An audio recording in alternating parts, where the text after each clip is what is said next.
Insidious: The Red Door is the fifth entry in the Insidious franchise. It is directed by Patrick Wilson with a screenplay by Scott Teems and a story by Lee Whannell and Scott Teems.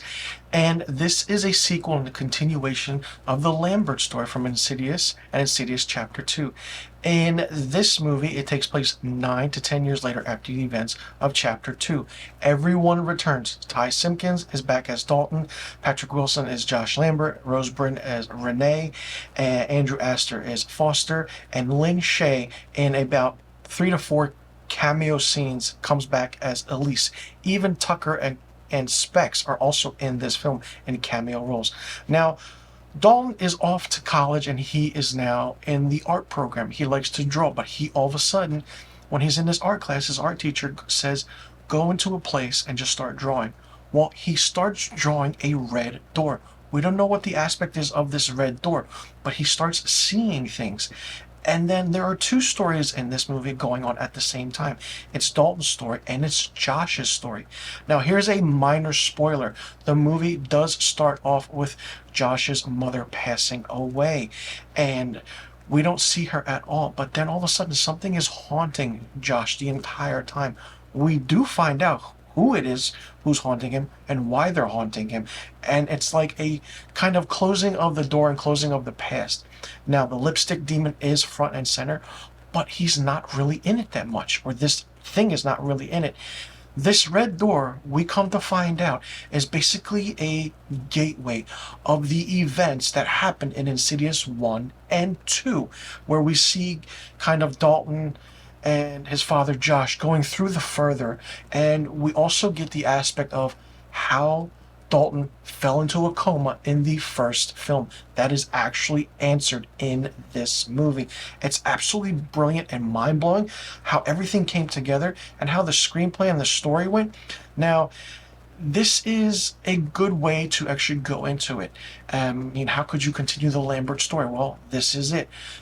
There are ways to keep the door open. There are ways to close it. There are ways to actually, the lipstick demon stays as his own world, but then all the while we have Dalton's roommate, Chris, who is an African-American girl who is also doing art at the school, at the college that Dalton is going to.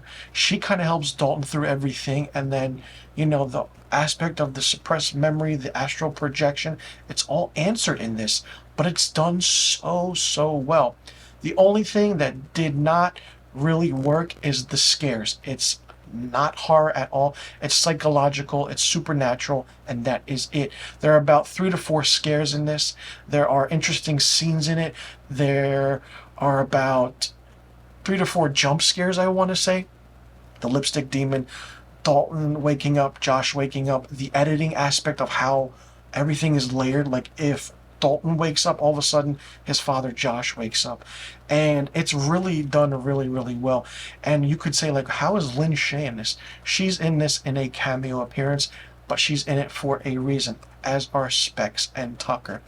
I feel like this was a nice closing way, and I can't believe this is the 5th movie in the franchise, but it's the 3rd film that is this story of the Lamberts. So you could say that I want to say it's Insidious 3, Insidious The Last Key, Insidious 1, 2, and then 5. That's how I would think it would go chronologically, but it's done in a way where you don't expect it. It does keep you engaged. It's a slow-moving movie and a story in a way. It's only 107 minutes long. It's an hour and 47 minutes. Not long at all. Had a budget of $16 million. And seeing this as Patrick Wilson's directorial debut is really fun. You can see where much of the effort for Patrick Wilson's directing was in the scenes that he's not in. And the movie is more focused on Dalton, which is great. He's older now, and it just is the focus for him, which is fantastic. And then when you see the scenes that Patrick Wilson are in, where, you could tell that he was kind of doing his own thing and directing as well, it's not as good. But the Josh Lambert scenes with Patrick Wilson aren't as interesting. But the whole mentality of why this is happening, why it happened to Josh and Dalton, and how it got passed down, it's absolutely mind-blowing. Everything is answered in this film as to how Dalton in the first film got into a coma, what's happening, why it's happening, and the lipstick demon. Like, what's going on with that? And we also find out why Lin Shaye is back, why Tucker and Specs are back, and it's just absolutely interesting how everything came together. Like I said, the only thing that didn't work were the scares and the horror. Everything was just imagery, and that was it, and jump scares. Nothing too effective. For me, Insidious, The Red Door gets 2 out of 5 stars. Let me know in the comment section below what you thought about Insidious, The Red Door, or Insidious 5. Did you like it? Did you not like it? What did you think of it? What do you think about the aspect of the story? Did you like that we finally went back to the Lambert family? Or do you think that 2 movies was enough for them? Or did you actually like how we finally got a third film and it hopefully closes the entire chapter in the Insidious universe? Did you like Patrick Wilson's directorial debut? Do you think the jump scares were there, or do you think it was more psychological and just the imagery? Or do you really think this is a horror film and a horror franchise?